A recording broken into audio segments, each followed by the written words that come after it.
Metal screamed, then the void swallowed the sound. Ronan Kade still felt the vibration through his boots.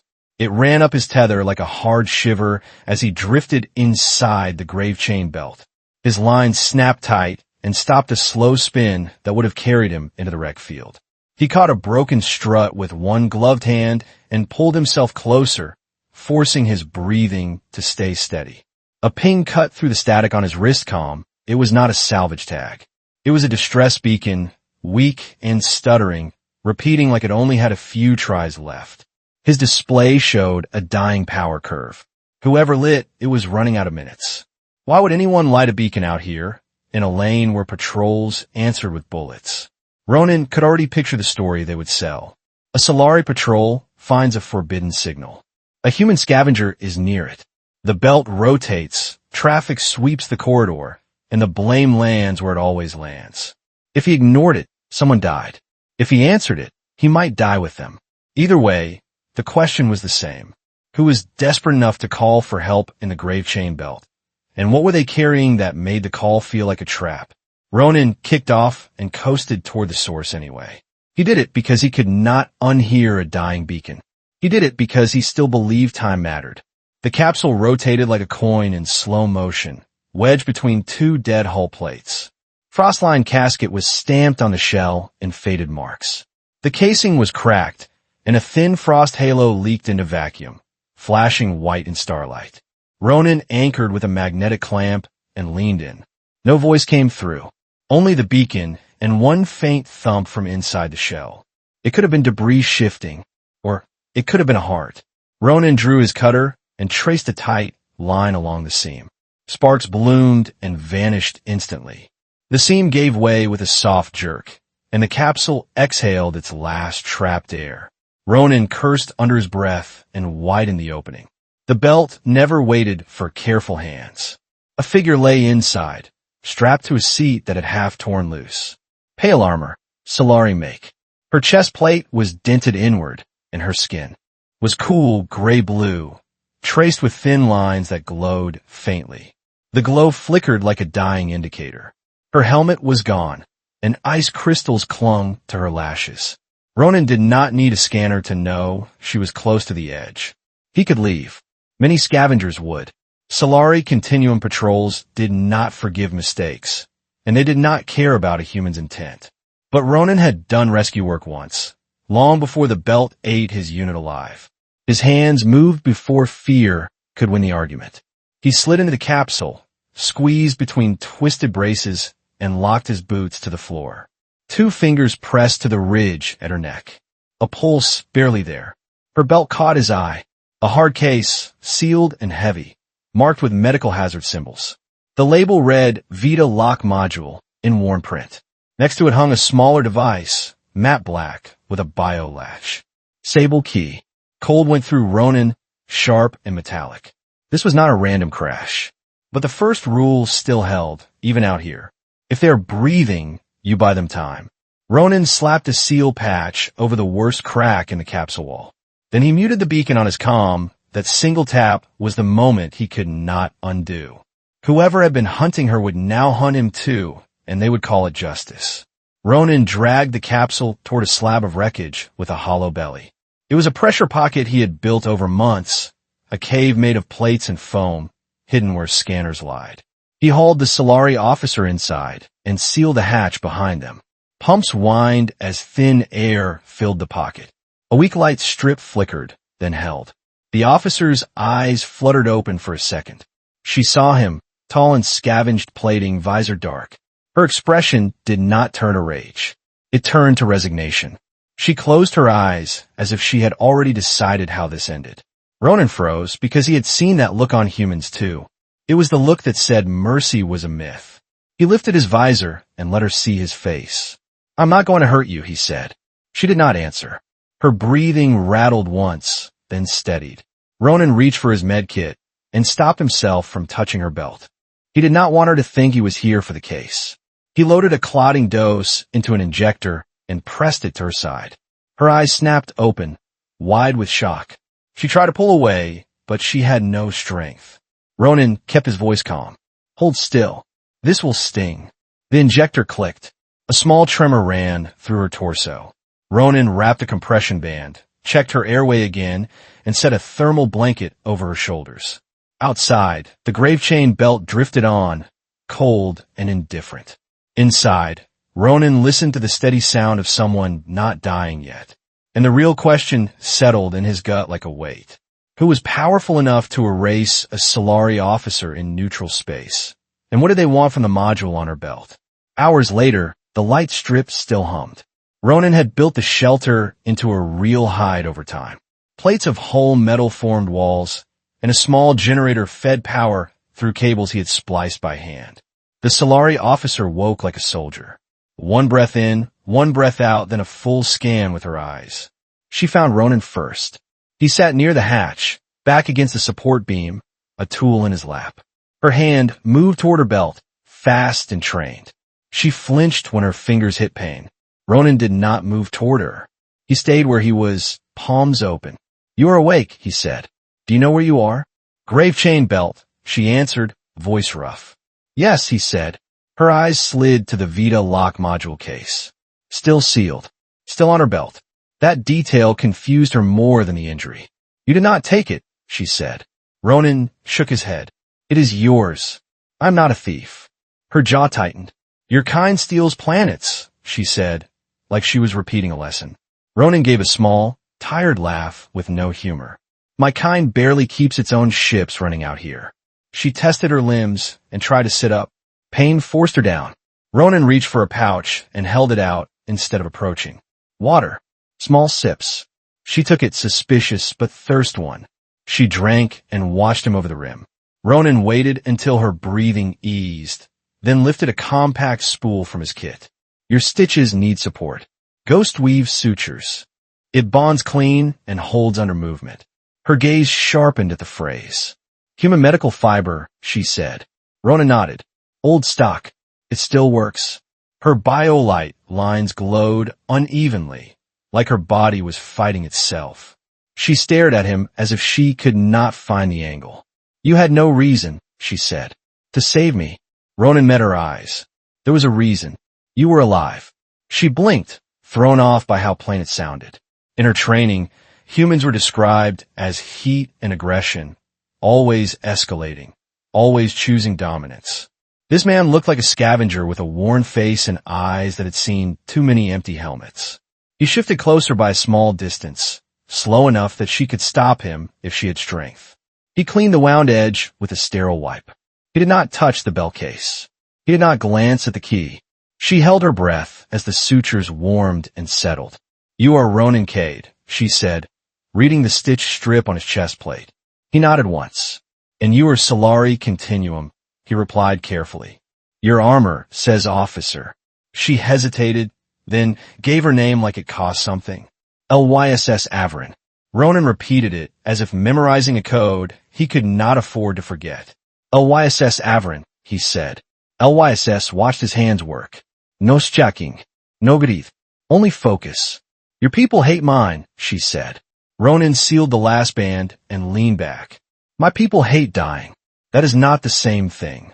Lyss swallowed, trying to fit that into the model she had been taught. "Why are you here?" she asked. Ronan gestured at the shelter walls. "Because it is safer than anywhere else. If you can call this safe." Lyss turned her head toward the hatch. Beyond it, the void waited. Beyond it, ships hunted. "They will look for me," she said. Ronan did not pretend surprise. "I know. I heard traffic on the band earlier. If they find me with you," she said, "they will not ask questions." Ronan's expression hardened, not with rage, but with quiet calculation. "Who is they?" he asked. Lyss answered with a name that carried weight. "Black Salvager." Ronan exhaled slowly. "Then we do not sit here. We move." Lyss studied him, and for the first time, she saw fear in him. Not fear of her. Fear of a machine that decided outcomes before anyone spoke. Minutes later, Ronan's wrist comm flashed red. His display scrolled a clean alert across an open channel. Sylari officer missing. Suspect, Earth human. Ronan stared at it, then looked up at the hatch. The message repeated again and again. It was not a private warrant. It was theater. A second alert followed. Dock Spire 9 locked down. Transit suspended. LYSS's face drained. Her biolight lines dimmed. "They're doing it fast," she said. Ronan pulled up the routing stamps. "Official relays. Neutral systems. They're using mirrored systems," he said. "Ow!" LYSS's mouth went tight. "Avarin uses rules like weapons. They call it law. They call it containment." Ronan moved to a storage rack and grabbed a compact pack, then another. He checked a small sidearm, but kept it low. LYSS tried to stand. Her legs shook.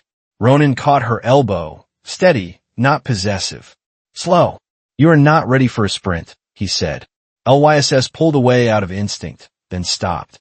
She was too weak to play pride. "They will say you took it," she said. "They will say you forced me." Ronan did not argue. He understood propaganda. He had lived inside it once. "What do they really want?" he asked. LYSS's gaze dropped to the sable key. "They want silence," she said. "They want me invisible." Ronan's throat tightened. "Why?" LYSS inhaled, and pain made her wince. "Because this key opens protocols," she said, "to save a soldier for minutes." She looked up, eyes sharp despite weakness. "Or to break a body on purpose." Ronan went still. He had seen enough war to understand without further detail. "If Avarin takes me," LYSS said, "they will not bring me home. They will erase you," Ronan said. LYSS nodded once, grim. "And they will pin it on you." Outside the shelter, faint vibrations trembled through the metal plates. Something heavy was moving in the belt. Drones, maybe. Search sweeps. Ronan checked a sensor tile and saw the first sweep line cross near his pocket. "They are close," he said. LYSS swallowed hard. "You should leave me," she said, and the words sounded like a test. Ronan tightened the strap on his pack. "No, there is no profit," she said. "I am not doing this for profit," Ronan replied. LYSS stood again, and this time she did not pull away when Ronan supported her. The comm feed flashed a new line, colder than the first. "Non-compliance will be treated as hostile action." Ronan opened the hatch a few inches. Air hissed, then stabilized as seals engaged. A corridor of wrecked plates stretched ahead, dim and uneven. Beyond it, the Gravechain Belt waited like a maze of knives. Ronan looked back at LYSS. "Can you walk?" he asked. LYSS nodded, even if it was a lie. Ronan lowered his voice. "Stay close. Do not talk unless you must." LYSS stepped to the threshold. Her biolight lines flickered, then steadied as if her body chose to fight. Behind them, the shelter that had kept Ronan alive began to feel like a coffin. Ronan killed the interior light, sealed the hatch from the outside, and stepped into the wrecked corridor with her at his side. He had just abandoned the only safe place he owned, and he could not go back. Metal shards drifted like slow rain in the corridor ahead. Ronan kept LYSS close to the wreck wall. His tether stayed clipped, always taut. A soft ping rolled through his suit, another scan sweep, closer than the last. LYSS limped, but she did not slow. Her eyes tracked the dark like a hunter. "They are mapping the gaps," she whispered. Ronan nodded once. He had heard Avarin traffic on the open band. They did not shout. They issued clean instructions and let systems obey. A neutral beacon flared on the hull above them. "Dock Spire 9 control." The voice was calm and bored. "Unregistered human unit. Hold position for inspection." Ronan did not answer. He cut his suit light and pulled LYSS into a shadow pocket. The beacon repeated. LYSS's jaw tightened. "They bought that channel," she said. Ronan watched the beacon drift past. 2 drones followed, silent and black. He waited until their sensor cones slid away, then pushed off. They moved deeper into ash glass corridor, where old ship glass had fused and cracked. The canyon of frozen panels glittered with sharp edges. Magnetic dust hung like fog, crawling across surfaces in slow waves, tugging at suit joints. Ronan hated this place. Sensors lied here. Compasses spawn. Friendly lanes became dead ends. Avarin liked it for the same reason. A new voice cut in on the neutral band, a warden supervisor. "All traffic stand down. A Sylari recovery operation is in progress." Ronan kept moving. He did not want to test how neutral the wardens were. Ahead, A lattice of inspection nodes stretched across a narrow pass. Each node pulsed faint blue, waiting to taste suit tags and identity signatures. Lyss stared. That is not standard. Ronan saw the trick. Neutral paint, Avarin timing. He scraped a salvage tag across a hull edge until it sparked and rewrote its own signature, a dirty mimic of a cargo license. He pressed it to Lyss's chest plate above her broken armor seam. Keep still, he said. Let it read you as freight. Lyss gave him a sharp look. You are insane. Ronan guided her forward, step by step. The first node scanned, hesitated, then chimed green. They slipped under the net before it could think again. A second node pulsed brighter and demanded a match. Ronan smeared conductive dust across its housing. The node coughed a false error and reset. Lyss exhaled, controlled. That will be logged, she said. Everything is logged, Ronan said. That is the point. Behind them, the nodes pulsed faster, like someone tightened a leash. Lyss's breathing quickened. They noticed. Ronan kept his voice flat. Then we do not stop. They turned into a throat of broken ribs. Ship frames arched like bones. A shadow moved at the far end, a warden drone, but too still, too patient. Ronan raised his sidearm, kept it low. Decoy, he said. Lyss closed her eyes for a heartbeat, then pointed left. Ash glass has a blind seam. Follow my steps. Ronan followed, boots landing where she indicated. The dust pattern changed. His readouts flickered, then steadied. Behind them, the drone broadcast a final warning, then went silent. Ronan heard the faint click of a weapon charging. Not a drone. They were close. Lyss breathed hard. If you shoot them, they win. If I do not, we die, Ronan answered. They slipped into the seam, pressed against cold glass and dead wiring. A Avarin agent passed within a few yards, moving like water. Sin soup, rifle, no lights. The agent paused, listening. Ronan held his breath. Then the agent moved on. They kept going until the seam widened into a crushed service bay. Ronan checked Lyss's wound seal. It had bled again. You can leave, Lyss said. Ronan shook his head. Not now. Lyss's gaze dropped to her belt. The black key rested against her hip. Avarin does. Now I'm alive, she said. Ronan looked up. Tell me why. Lyss hesitated, then spoke like the words had teeth. Vita lock module is not only medical, she said. It is proof. Ronan stayed still.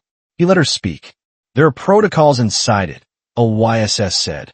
To keep a soldier alive, Ronan replied. Lyss nodded. For minutes. Enough to extract. Enough to decide. Ronan saw the other edge. He did not ask, but his face gave it away. It can also shut a body down cleanly, Lyss said. Ronan swallowed. A silent witness. Lyss nodded once. Avarin used it in places that were not war. Ronan pushed down anger that would not help them live. Detention sites? He asked. Lyss looked away. Shame crossed her face like a shadow. They call them transfers, she said. No records. No heatings. Ronan softened his tone. You are here now. Lyss's hands clenched. If they erase me, they erase the log. Ronan nodded. Then we take it to Aster Quorum. Lyss blinked, startled. You think they will hear you? They will hear evidence, Ronan said. Or they will hear fire. Lyss touched the sable key lightly. It logs who opens what. Ronan narrowed his eyes. So they need it gone. Lyss's throat moved. Or did they need me gone with it? A tremor ran through the bay. A scan pulse, stronger than before. Ronan checked his comm. The neutral band carried a new bulletin. Human suspect is armed and hostile. Use lethal containment. Lyss stared at the line. Her biolight dimmed. They are writing your story, she said. Then we changed the record, Ronan said. Boots clattered at the service bay entrance. Lyss tried to stand. Her leg buckled. Ronan stepped between her and the doorway and raised a sidearm. The first Avarin agent appeared, rifle up, face masked. Release the officer and kneel, the agent said. Ronan kept his barrel steady. Lyss whispered. They will kill me after you kneel. Ronan believed her. He could hear it in their comm. Lyss is not property, he said. The lead agent tilted their head. You are not authorized to decide. A shot cracked, not at Ronan. The round struck near Lyss and showered glass dust. Lyss recoiled. Ronan lunged, covered her, and dragged her behind support. Another shot hit his shoulder plate, ringing through his bones. Pain flashed down his arm. He fired. Once at the lead agent's rifle. It sparked and died. He fired again low, into the agent's knee joint. The agent fell alive, screaming. The flanking agent hesitated, and that hesitation saved them. Ronan grabbed Lyss and pulled her into a maintenance crawl space. Warm blood seeped from his sleeve. You were hit, Lyss said. It is not deep, Ronan forced out. You did that for me, Lyss said. I did it because you were alive, Ronan replied, and kept crawling. Behind them, Avarin shouted commands. The calm was gone now. At a junction, Ronan stopped and looked at his bleeding arm. Then he looked at Lyss. They will not stop. Not after that, he said. Lyss stared back, eyes bright. Then do not give them darkness. Ronan pulled out a scrap relay and opened the widest channel he could reach. Neutral bands. Salvager bands. Low orbit repeaters. Static roared, then cleared. Lyss grabbed his wrist. Ronan, if you do this, there is no hiding, she said. There is no hiding now, Ronan said. He set the relay in the junction and turned his visor camera outward toward Lyss. Her breath caught. You want me to speak? She asked. Ronan nodded. In your voice. Not mine. Outside the crawl space, Avarin boots hammered closer. Lyss's biolight steadied, as if her body chose a final posture. She spoke, clear and slow. My name is Lyss Avarin. I am Sylari Continuum. Voices layered in shock. A salvager captain cut in. That is a Sylari officer. Confirm identity. Lyss continued. I am not restrained. I am not coerced. Avarin forced their way onto the band. False statement. Officer is under duress. Lyss did not stop. Ronan Kade rendered medical aid. He did not take my key. A warden dispatcher came in tense. All units stand by. We need verification. The channel stuttered. A hard burst of noise tried to drown Lyss out. Ronan saw jamming on the relay screen and shoved the relay against the ash glass seam. The magnetic dust shifted, and the relay found a cleaner path. Audio snapped back, sharper than before. Lyss held the camera with her eyes. Black Avarin is conducting an unauthorized recovery, she said. The band went sharp quiet for half a second, then erupted. Avarin's smooth voice returned, colder. Terminate the human. Recover the officer. Lyss flinched. Ronan felt his stomach drop. A warden commander cut in. Angry. Avarin, you have no lethal authority here. Avarin answered with a code string. The neutral channel flashed compliance notices. Dockspire 9 systems began to lock doors one by one. Ronan leaned closer to the relay and spoke once. If you want a clean story, he said, you will need a clean kill. He cut his mic before his anger spilled. Lyss looked at him, and something softened in her face. You could have left, she said. You could have stayed silent, Ronan replied. Lyss reached for his hand. Her fingers closed around his glove. I will not, she said. The crawl space shook as a charge hit the bay wall. Dust sifted down like gray snow. Ronan yanked the relay free, clipped it to his belt, and cut open a side vent in the crawl space wall. Cold air rushed in. The vent led into a thin service tube. Ronan looked at Lyss. Can you crawl? He asked. Lyss nodded, jaw set. Do not let them take this. She touched the sable key, then crawled first. Ronan followed, dragging his wounded arm and keeping the relay close. Behind them, Avarin did not hunt anymore. They erased. The first explosion did not sound like a blast. Out here, sound was memory. What Ronan felt was vibration, a sudden shiver through Dockspire 9's outer skin. A warning light flashed on a distant truss, then went dark. Lyss froze in the service tube, breath tight. Ronan caught her sleeve and pulled her forward. Move, he said. That is not Avarin. Lyss looked past him, eyes focused. Someone is firing into the docks. Ronan did not like the timing. Avarin had pushed the station into lockdown patterns. Doors were narrowing. Corridors were being sliced into cages. A third party would love that. They dropped into a maintenance bay and crawled under a coolant line. Beyond the bay wall, Dock Spire 9's main lane flickered with emergency strips. A ship marker pulsed on Ronan's relay, new and aggressive. No registry. No neutral hands check. LYSS's biolite lines tightened. Castaigne Free Hunters. Ronan had heard the name in salvage chatter. They were not a nation. They were contract. A second marker joined the first, then a third. Their approach was clean, like they rehearsed it. Then the docking lane erupted into sparks and floating debris. A small commuter pod spun out, hull torn open. People inside were strapped down, helpless. Ronan's stomach turned. Castaigne had not hit the lane by accident. They were making a picture. LYSS watched the pod drift. They are forcing witnesses. Ronan's relay crackled as an open observer band came alive. A dozen voices spoke at once, panicked. I see fire near Dock Spire 9. Someone is shooting at civilians. A human is in the area. I saw a suit tag. Ronan felt the trap close. He had not even stepped into the lane, and the story was already forming. LYSS turned toward him. They will blame you for everything that burns. Ronan listened as a new voice cut through, smooth and excited. This is a free action zone. All salvage claims are void. Contract enforcement begins now. LYSS's jaw set. They are announcing it like law. Ronan checked his belt. The relay was still clipped tight. Avarin could jam, but not everywhere. He looked at LYSS's belt. The Vita lock module case was still sealed. The Sable key was still locked. Castaigne would not care about LYSS as a person. They would care about what she carried. A hard thump hit the bay door. Not a knock. A breach charge. Ronan dragged LYSS behind a steel brace and snapped a cable spool into a maintenance port. The port was old and forgotten, which was why it still worked. LYSS stared. What are you doing? She asked. Buying seconds, Ronan said. The bay door blew inward. Metal shards floated like glittering knives. 3 figures entered, tethered, and controlled. Their suits were patchwork, but their movements were disciplined. Each carried a weapon designed for tight spaces. A visor feed flashed on Ronan's relay screen. Castaigne cameras. They were filming their own raid. The lead raider pointed toward Ronan's shadow. Human. Drop your weapon. Ronan kept his gun angled down. LYSS leaned close. They want you to shoot first. The raider took a step forward.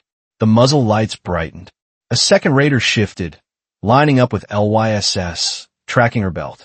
Ronan saw it and stepped into the line. The raider hesitated. A human shielding an alien did not fit Castaigne's picture, so the raider changed the move. They fired at the ceiling instead, punching a coolant line. Frozen mist exploded, turning the bay into white haze. LYSS coughed once. Her biolight flared, then steadied. Ronan pulled her down. Follow my hand, he said. He squeezed the cable spool. A hidden plate in the bay floor shivered. The floor was a layer of salvage panels he had bolted weeks ago. The panels opened in a slow flower pattern, exposing a deeper cavity filled with conduits and reflective shields. The raiders paused, confused. That pause was Ronan's opening. He shoved LYSS into the cavity and dropped in after her. The panels began to close. A shot struck a reflective plate and bent away, skimming into the bay wall. On the band, a Castaigne operator cursed. They built a mirror maze. Watch your angles. Inside the cavity, air was thin and cold. Ronan crawled forward, pulling LYSS behind him. The channels were narrow, built for cables, not bodies. LYSS whispered, You planned this. I plan to survive, Ronan said. A clang hit above them.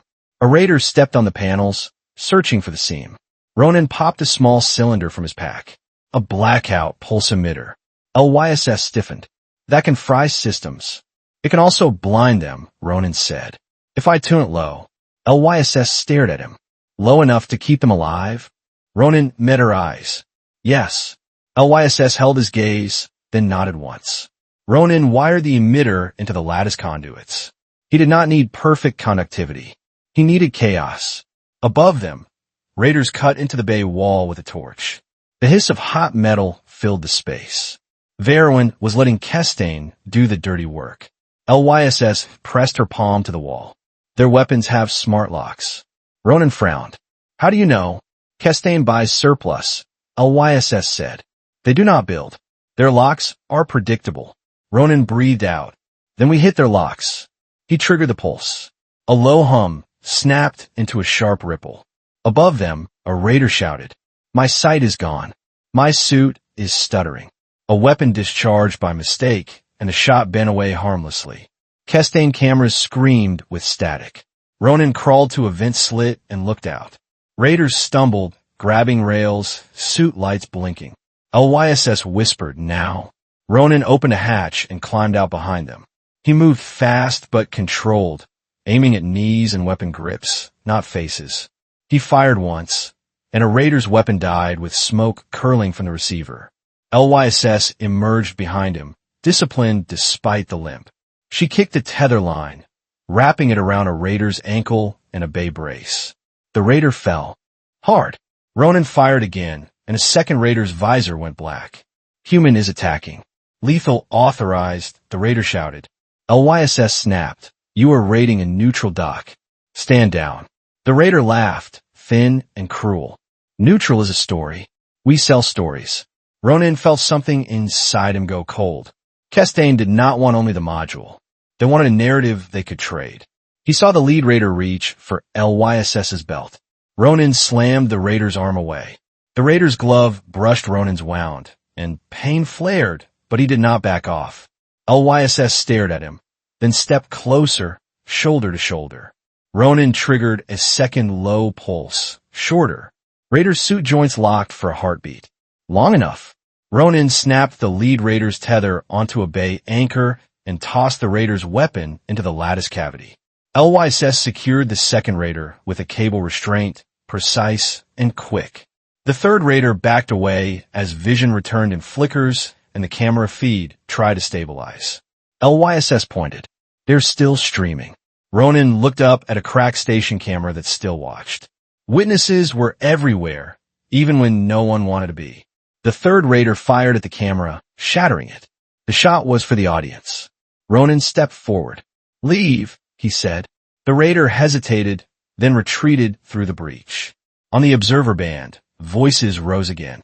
The human stopped them. He did not kill them. I saw the alien officer fighting beside him. Ronan did not feel relief. He felt dread. If people saw the truth, someone would have to erase it. LYSS touched Ronan's wrist. "They will not accept this," she said. Ronan answered without looking away. "Then we make it harder to deny." Dockspire 9-lane lights went bright. A station-wide announcement rolled through every channel. "Public safety alert. Hostile human action confirmed." LYSS's face tightened. "That is not Castaigne." Ronan checked his relay. A packet was spreading through observer networks, clean and fast. It contained a short clip, sharp and polished. A blast near Linares mirrored. A fireball. Screams. A human suit silhouette in the corner of the frame. The caption line read, "Earth weapon detonated in civilian sector." Ronan stared. His mouth went dry. He knew the silhouette. It was his. It had been cut from an earlier scan and pasted into a different scene. LYSS watched the packet replicate in real time. "It is too clean." Ronan nodded. "Too fast." On the observer band, voices changed tone. "I knew it. Umans escalata." They used the chaos as cover. They are a threat. LYSS grabbed Ronan's sleeve. This is not about Castaigne anymore. Ronan felt the trap widen. A subtle routing signature hid behind neutral relays. LYSS saw it too. Her biolight dimmed. "Someone larger is pushing this," she said. Ronan breathed out. "Someone who needs the galaxy to believe it." A second announcement followed, quieter and more lethal. "All units. Human suspect is to be treated as an extreme hazard. No capture required." LYSS stared. "That is a death order." Ronan clipped the relay tighter and checked exits. Doors were sealing. Dockspire 9 was becoming a closed box, and they were being labeled to fire inside it. LYSS looked up at him, voice steady. "They're not chasing you now. They're chasing a story." Ronan nodded once. "Then we run faster than the story." He took her hand, firm enough to keep her moving, and they slipped into the maintenance lane as the last bay light died behind them. Somewhere above, false evidence kept spreading, and somewhere farther than Mirald, someone was already preparing the next phase. Dockspire 9 went quiet in the worst possible way. Not peaceful quiet. The kind that meant systems had stopped asking and started obeying. Ronan watched a corridor door seal without warning. The lock light shifted from neutral blue to hard white. Lyss leaned against the wall, breathing through pain. Her biolight lines were steady, but dimmer than before. A new message rolled across public channels. Regional Security Directive issued. Heliarch Directorate assumes jurisdiction. Ronan felt the room tilt. Avarin had been a blade in the dark. Heliarch was the hand holding the law. Lyss narrowed her eyes. They should not have authority here. Ronan pulled the chain. The directive ran through neutral relays, clean and official. It was too clean. Another line followed. Director Captain Odrin Hux authorizes containment. Human suspect classified as an extreme hazard. Lyss swallowed. They escalated beyond Avarin. Ronan checked the map overlay. Lanes toward Aster Quorum lit red one by one. Every route was closing like a net. A third line appeared. Reward issued for live evidence. Delivered to Heliarch custody. Source data to be purged for public safety. Ronan stared at live evidence. He knew what that phrase did to desperate people. Lyss pushed upright, forcing her legs to hold. They will pay anyone to bring you in, she said. Not just me, Ronan said. Lyss touched the Vita lock module case. They want this to vanish. Ronan nodded, and the person wearing it to vanish with it.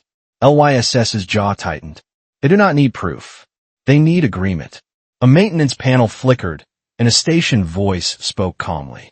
All non-compliant units will be quarantined. Cooperate to avoid harm. Lyss gave a bitter laugh. They call this avoiding harm. Ronan checked supplies. 2 power cells. 1 patch kit. The relay. A half-charged blackout emitter. His shoulders still bled. Ronan looked at Lyss. Can you make a long push? Lyss met his eyes. Do we have a choice? A vibration ran through the corridor. Far away, something heavy clamped on a Dockspire 9's outer ring. Heliarch hardware.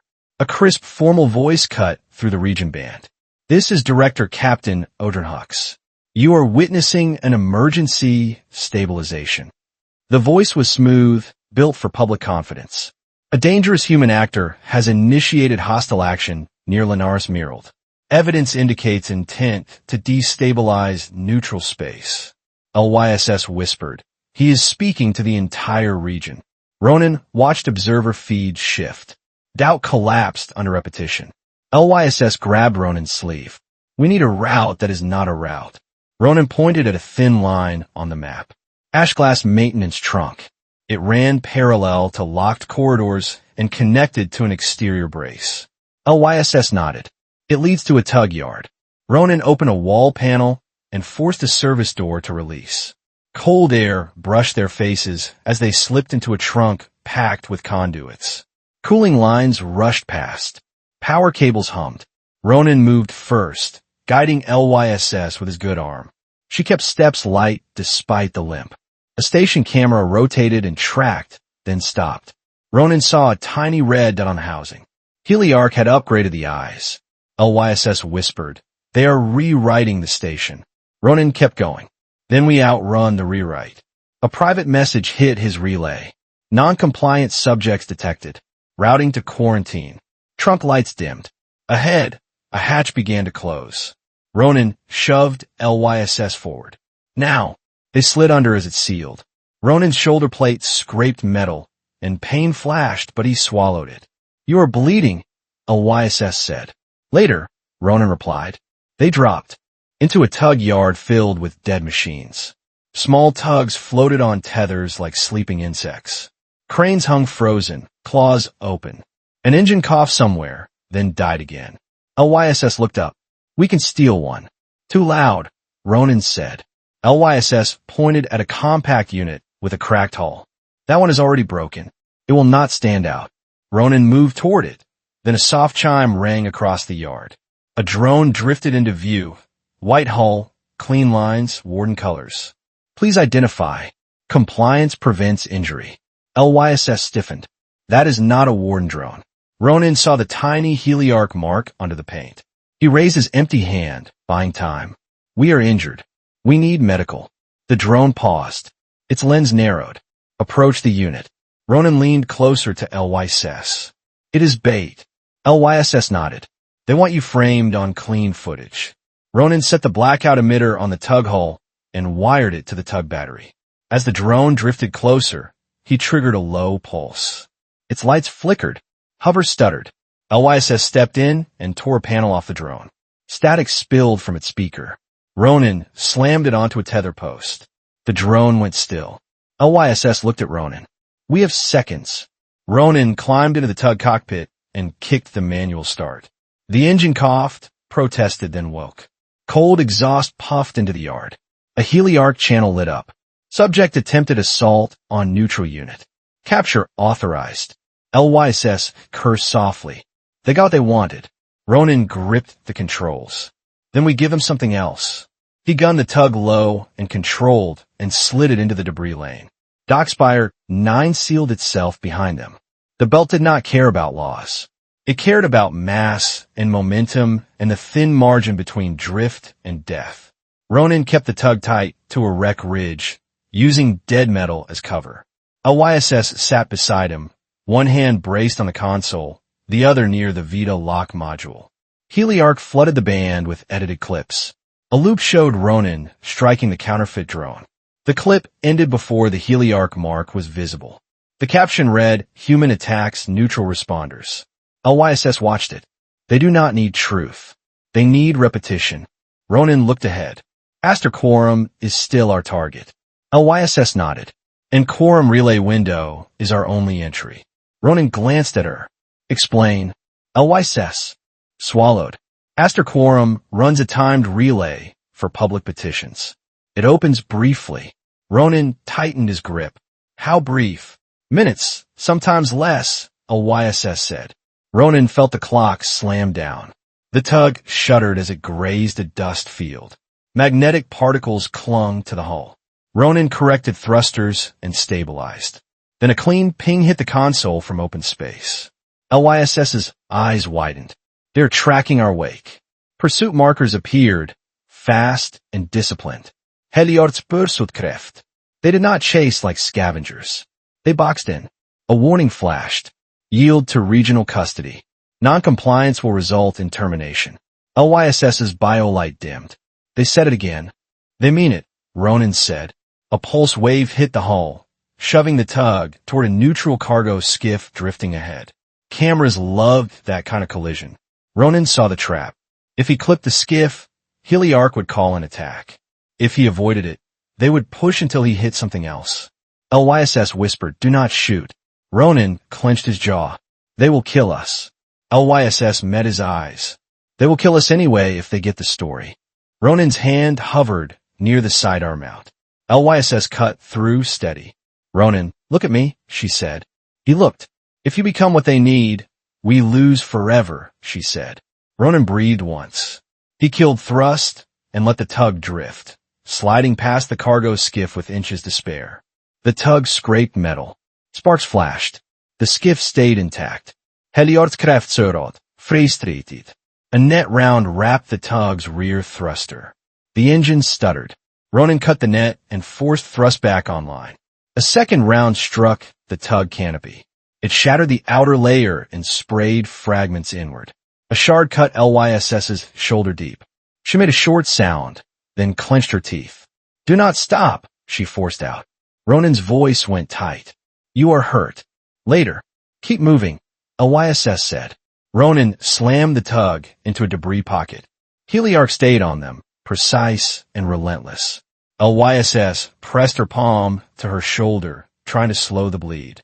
Her hand came away red. Ronan wanted a clean solution. He wanted a fire. Lyss leaned toward him. Promise me? What?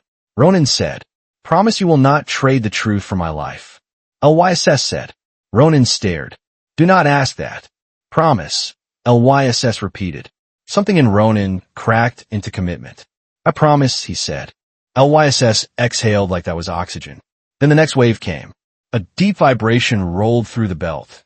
Then a flash bloomed near Linaris Mirald, too large to be random. LYSS went still. That is Mirald. Ronan pulled up sensors. Multiple heat spikes. Multiple detonation signatures. It looked like a chain reaction. It looked like a disaster. A broadcast slammed into every channel. Odor Hux, calm and absolute. Evidence confirms a preemptive Earth strike. Mirald's civilian sectors are compromised. Ronan's hands tightened. They did that. LYSS stared at the data. They staged it. Ronan checked the timestamp. The speech was already packaged, translated, and routed. They had written it before the fire. They are erasing the map, LYSS whispered. Quorum relay window, Ronan said. LYSS nodded. Where? LYSS tapped coordinates into the console. A relay buoy in the ashglass shadow. It opens on a cycle. Ronan frowned. How long until it opens? LYSS checked her internal timer and swallowed. Less than 10 minutes. Ronan felt the clock slam again. Heliarch craft were still behind them. The tug hull was damaged. LYSS was bleeding. The region believed the lie. Ronan pushed the tug hard, using wreck ridges as cover. He cut thrusters, coasted, then fired short bursts to change direction. Heliarch adapted, predicting him. A lock tone sharpened as a beam latch searched for capture. LYSS grabbed Ronan's arm. They will take us before the window. Ronan looked at her. Then we make them choose. LYSS blinked. Choose what? Ronan pointed at the relay buoy marker ahead, a small spark in darkness. They either chase us, he said, or they try to stop the relay. LYSS understood. Her face tightened. They will stop the relay. Not if they are busy, Ronan said. He rewired the scrap relay into the tug power bus and tuned it wide. The beam latch tightened. The tug shuddered as the capture field touched the hull.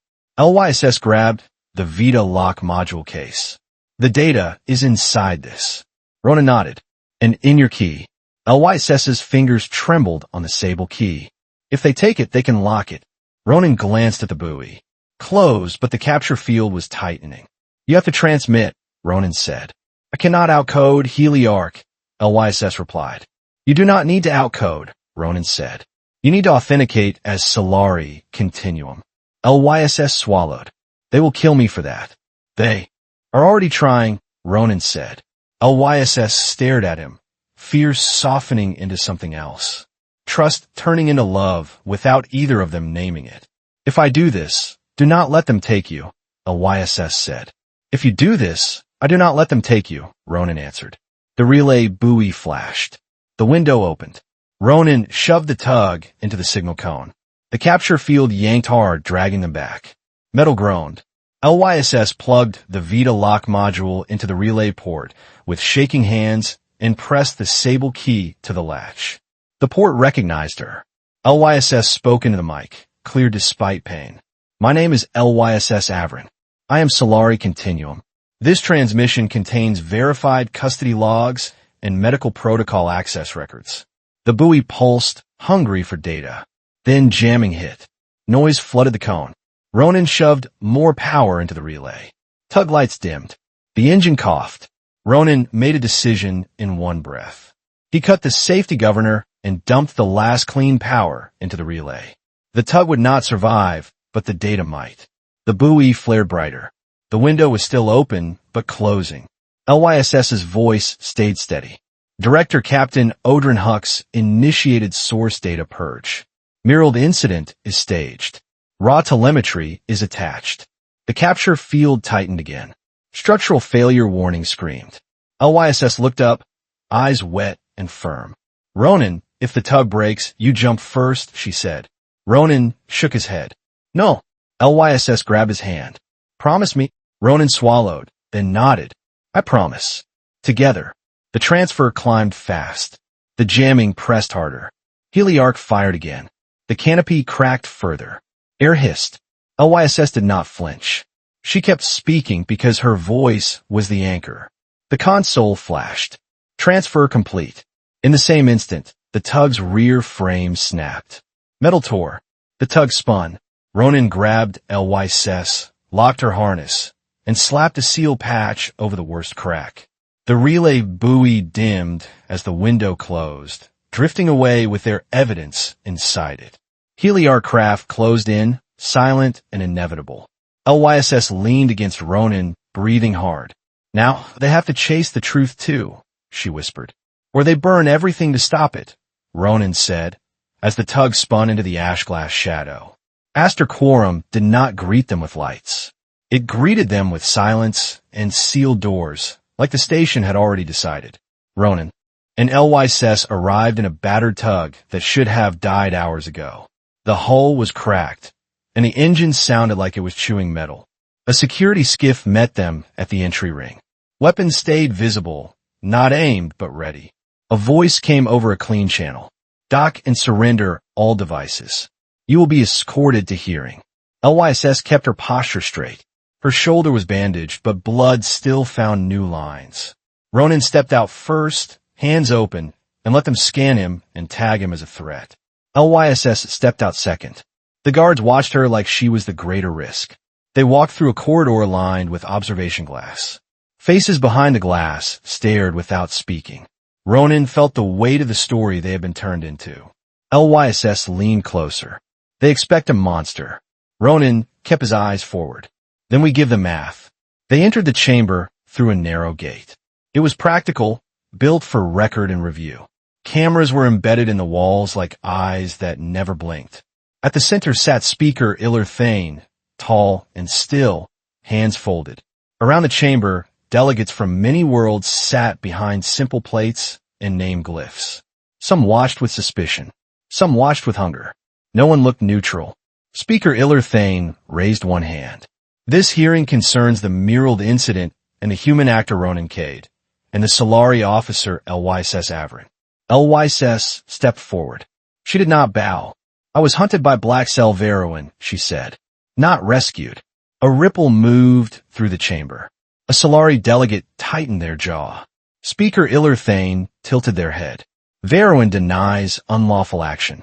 Heliarch Directorate has provided evidence of Earth aggression. Ronan lifted his relay case slowly. He did not wave it. He did not plead. Evidence can be checked, Ronan said. That is why you built this place. A trade league delegate snapped. You are a salvage worker. You expect us to trust your device. Ronan kept his tone flat. Do not trust it. Verify it. He placed the relay case on the evidence stand. The stand lit, recognized the port, and isolated it inside a secure field. Lyss unclipped the sable key. Her hand shook, but she did not hide it. This key authenticates custody logs inside Vita lock module, she said. It also records who tries to lock the logs. A murmur rose. Some delegates leaned forward. Others leaned back like truth had teeth. Speaker Thane's gaze sharpened. You claim the public packet was fabricated? Ronan nodded. I claim the packet is a product. I can show its factory. He requested a deep verification poll. Screens shifted to relay routes. Ronan spoke in short lines, letting the data do the work. This is the original capture cone near Dockspire 9. This is the jamming signature. It matches a Heliarch field suppressor profile. This is the clean upload that followed. It did not originate from any civilian observer node. A delegate asked, where did it originate? Ronan pointed at a validation chain too precise to be random. From a directive chain. From a regional authority key. The room went quieter. Lyss added, voice tight. Avarin tried to erase me to erase the log. Heliarch turned that erasure into law. A Sylari delegate snapped. You accuse your own security cell and a directorate without standing. Lyss turned slowly. Her biolight lines brightened in a restrained flare. I have standing, she said. Because I was the cargo. Speaker Thane leaned forward. Show the custody log. Lyss placed the sable key into the stand port. The screens shifted to access events with timestamps, signatures, and location imprint. A guild delegate cautioned, forgery can mimic signatures. Ronan nodded, then asked the drift. The screens displayed a faint wobble pattern, the relay buoy's thermal cycle. If the packet was written elsewhere, Ronan said. It would not carry that flaw. Speaker Illerthane held still, then signaled. A clerk confirmed. Independent verification in progress. The chamber exhaled, uncertainty entering a room that had been certain. Then the lights flickered once. A shot hit the chamber wall, cracking a camera mount and sending fragments into the air. Panic spread in waves, starting with the delegates closest to the impact. Speaker Illerthane slammed a hand to the panel. A clear barrier rose around the dais. A siren began, low and steady. A guard voice shouted, "Intrusion on upper ring. Lockdown." Ronan did not need to ask who. He felt the shape of it. Heliarch did not lose control quietly. LYSS grabbed Ronan's sleeve. They came to turn this room into proof. A second shot hit the ceiling. A panel blew, venting cold gas and dust. The cloud would make every feed look chaotic. Ronan saw the tactic and felt sick admiration. Violence framed as confusion. Confusion sold as human nature. A side door opened under override. 3 armored figures pushed in, moving with purpose. Their helmets were smooth. Their rifles were set to drop targets without instant kills. One spoke on a loud channel. "Evacuate. Human subject is initiating disorder." LYSS cursed softly. They're narrating while they shoot. Speaker Illerthane's voice cut through. "Security, detain the intruders. Do not fire into delegates." The intruders did not respond. They moved toward the evidence stand. Ronan understood. They did not want him dead in the chamber. They wanted the logs dead. LYSS moved first, efficient. She blocked the straight line. "Stop," she said. A muzzle pointed center mass, then shifted to her shoulder. A disabling shot. Ronan flung a camera fragment into the visor seam. It forced a blink. LYSS fired a tight burst into the rifle housing. Sparks jumped, and the rifle died. A second intruder tried to flank. Ronan kicked a chair into their path. The chair struck a knee, joint, and tangled tether. The intruder fell. Speaker Illerthane barked. "Open the lower exits." "Now," a clerk replied, strained. "Regional override is blocking release." Heliarch had planted hooks into Quorum itself. LYSS's voice went cold. Odrin Hux is inside the system. A third intruder reached the stand and slammed a suppression puck onto the field emitter. The stand flickered. Ronan lunged, ripped the puck free, and smashed it until it broke. The intruder swung a rifle, but Ronan ducked and drove his shoulder into ribs. Pain exploded, but the intruder staggered. LYSS pinned the weapon arm in a clean lock. "Remove your helmet," LYSS said. The intruder did not comply. It tried to twist free. LYSS tightened and spoke louder so chamber mics would catch it. "Remove your helmet. If you are lawful, show your face." The intruder paused. That pause was the tell. Ronan held the intruder's wrist up to a camera. Under the smooth finish, a faint mark showed. A regional jurisdiction stamp, stripped of paint but still there. A delegate shouted, "That is a regional stamp." Another whispered, "They're attacking the council." Speaker Illerthane made a decision. Broadcast the chamber feeds to all observer nodes. "No compression. No edits." A clerk hesitated, then answered. "Broadcast is live." Ronan felt a strange calm. The story was no longer theirs. Alone. Now it belonged to everyone watching. A clean channel cut into the chamber, smooth and familiar. Speaker Illerthane. "This is Director Captain Odrin Hux." The chamber froze. "Stand down," Hux said. "You're interfering with stabilization. The human actor is a hazard." Speaker Illerthane answered, clipped. "You deployed armed units into a council hearing. You will explain." "I will explain after containment," Hux said. Ronan spoke once, loud enough for the mics. "You just explained." LYSS added, voice steady despite pain. "You came to erase evidence. Now you are on record trying." For the first time, the smooth voice hesitated. Only a fraction of a second. The cameras captured it. 3 days later, Speaker Illerthane stood in the same chamber. Cameras were intact. Security stood in plain sight. Ronan sat beside LYSS, both bandaged, both exhausted. Neither looked like a symbol. They looked like survivors. Speaker Illerthane spoke without flourish. Independent verification confirms fabrication of the mural packet. Custody logs and relay drift confirm a purge attempt tied to Black Avarin and Heliarch Directorate. Delegates murmured, acceptance replacing shock. Judgment is as follows. Earth actors did not initiate unprovoked aggression in this case. The misunderstanding was manufactured through suppression, intimidation, and profit. Lyss closed her eyes for a moment. When she opened them, her biolight lines were brighter. Black Avarin is dissolved. Heliarch Directorate leadership is indicted. Director Captain Odrin Hux is subject to custody order pending tribunal. Ronan felt air leave his lungs. Not relief exactly. Release. Lyss leaned closer. We did it. Ronan nodded once. We survived it. After the hearing, offers poured in. Roles, contracts, media requests. Ronan refused them all. Lyss refused the ones that tried to turn her into an emblem. They took one offer only. A transit clearance to Earth, minimal escort, and a promise of distance. The ship that carried them was plain, a civilian courier retrofitted for comfort. Ronan slept in short bursts. Lyss stared at the starfield for long hours. As they approached Earth space, Lyss asked a quiet question. Will they hate me? Ronan did not answer fast. He thought of old war feeds and new rumors. They will be surprised, he said. That is honest. Lyss nodded, like she could work with surprise. They landed at a coastal port where air smelled of salt and fuel. The sky was wide and blue, not filtered through station glass. Lyss stepped onto the tarmac and paused.